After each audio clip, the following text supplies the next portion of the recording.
Sobald ich ein Bild sehe, was mich interessiert, fange ich an, mich daran abzuarbeiten.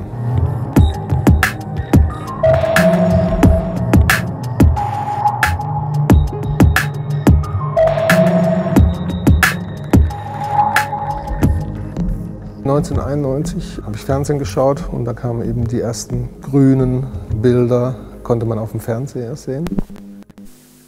Das war damals zu Zeiten des Zweiten Golfkriegs und da habe ich zum ersten Mal diese Technologie gesehen. Das nennt sich Starlight System auf amerikanisch, auf Deutsch nennt sich es Restlichtverstärker.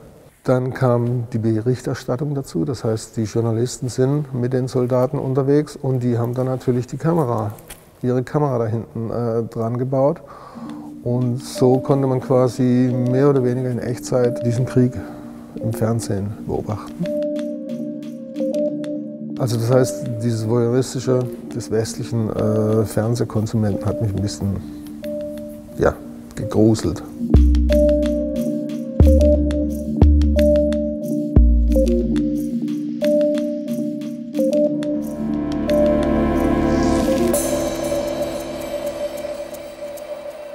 Deshalb dachte ich mir, okay, dann mache ich jetzt so, dann erkläre ich Düsseldorf den Krieg und gehe mit so einem Nachtsichtgerät, laufe ich mal durch Düsseldorf. Und der Winter 91, 92, der war wirklich sehr, sehr kalt. Und ich konnte kaum rausgehen mit diesem Gerät. Von meinem Fenster zum Hof habe ich dann eben den ersten Winter hauptsächlich aus dem Fenster fotografiert, auf Hinterhöfe.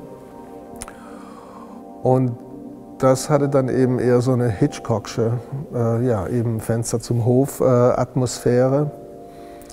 Es geht um Voyeurismus und das Lustige ist natürlich, wenn man eben in ein Fenster rein fotografiert, kann man eben nicht erkennen, was in dem Raum stattfindet, weil das Licht in dem Raum wird so vielfach verstärkt, dass man nur weiß sieht.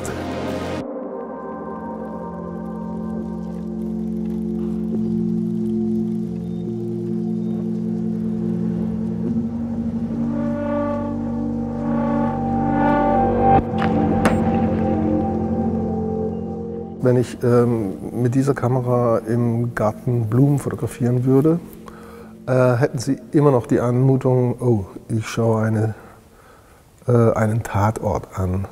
Ich nehme an, das hängt eben auch mit unserer, wie wir Bilder visualisieren. Also wir bringen einfach Bilder immer in Kontext, also wenn es grün und dunkel ist, dann denken wir sofort, wahrscheinlich über die Erfahrung der Bilder, die wir da auf dem Fernseher gesehen haben, da denken wir immer sofort an Krieg und an Zerstörung und an Scene of a Crime.